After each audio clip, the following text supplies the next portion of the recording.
And Mr. Weber, good to see you again. Thank you for making the time. Thanks for having me. What's your overall take right now on the focus being placed on the border vis-a-vis this kind of threat from Donald Trump? It's interesting to watch the discussion unfold. I think there's a fundamental lack of understanding on how things work at the border, implying that Canada is responsible for American border security.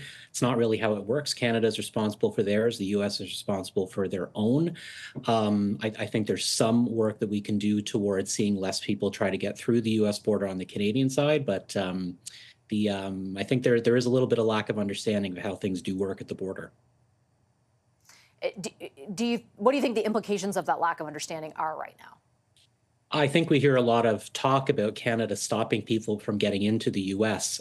Again, where each country is responsible for their own border integrity. Really, we have things and people getting into Canada who shouldn't be. That's really what should be the primary concern for Canadians. And when it comes to, let's say, a concern about who's trying to get through the border into the United States, is that like more of a focus for the RCMP? Like if the government were to be directing resources somewhere or the conversation somewhere, would it be around the RCMP, like law enforcement before they get there kind of thing? It could be. So currently, the CBSA does not patrol between ports of entry at all. So we do not patrol our border. We work at ports of entry, the hundreds of kilometers between that. We don't deal with it all. Really, we're mandated to do that by the Customs Act and Immigration Refugee Protection Act.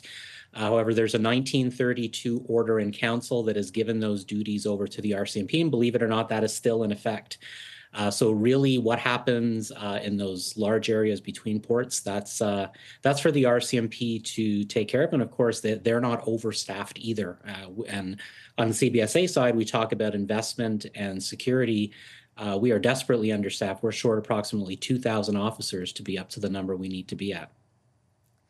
And how do you arrive at that estimation? And I'll tell you why I'm asking, because the last time we spoke, I asked the minister after talking to you, hey, this is what the union is saying. They're this short. And he said, well, the management at CBSA say that tell me that's not the case. So what can you tell Canadians watching about why you feel there is that shortage?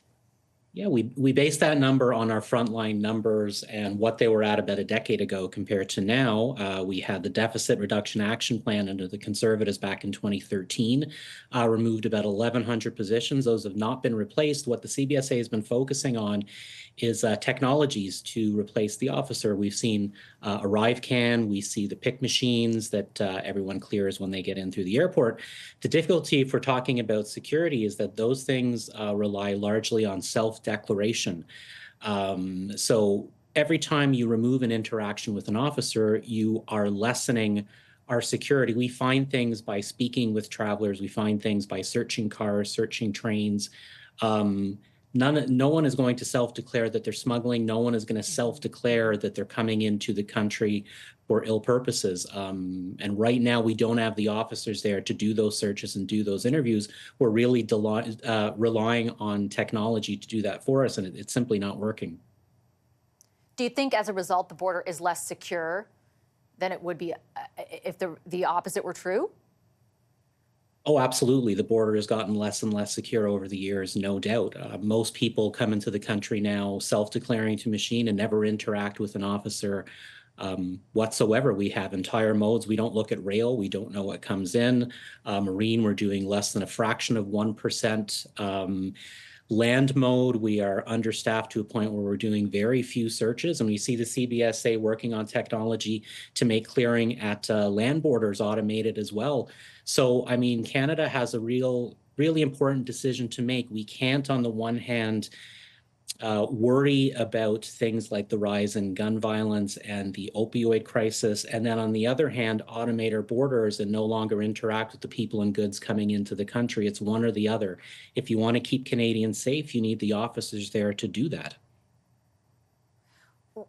Why do you think it is that the management of CBSA, and I should point out, we have requested them on a couple of occasions for an interview to ask them themselves, but like what do you account for the difference in what you're putting forward as a necessity and the manager saying like it's not necessary, we're fine? Yeah, I think it's a couple of things. I think if you're looking at it in terms of how many officers do we need to just keep things going the way they're going, which is not very well, sure, we have enough people.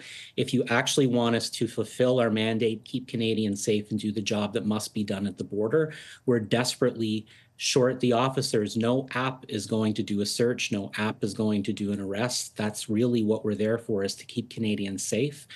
I think the other factor that comes into play is when you look at the upper levels of CBSA management who make these decisions on how the border works, almost exclusively have never worked as an officer at the border. So I think there is truly a disconnect in terms of what their belief is of what a secure border and how the border should work is, and what the officer working on the front lines belief is as to that. Okay, Mr. Weber, I'll leave it there. I appreciate your insights this afternoon. Thank you. Okay, thank you.